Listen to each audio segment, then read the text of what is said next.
It was just after 2 in the morning when I started walking home from my friend's apartment in Seattle, and the streets were completely empty. That kind of quiet where you can hear your own footsteps echo off the buildings like a slow heartbeat.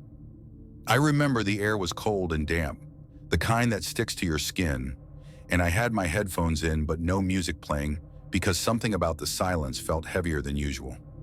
That's when I saw him about a block ahead of me, a man standing in the middle of the sidewalk, except he wasn't just standing. He was moving, swaying really, like he was dancing to music only he could hear.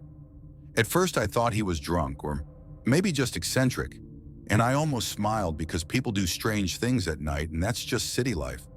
But as I got closer, something in my gut told me to cross the street, and I didn't listen. His movements were too fluid, too exaggerated, like a marionette being pulled by invisible strings. And when I was maybe 30 feet away, he suddenly stopped and turned toward me. And that's when I saw his face.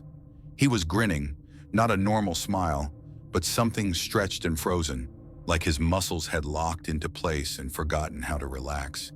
And his eyes were wide open but completely empty, staring straight through me like I wasn't even there.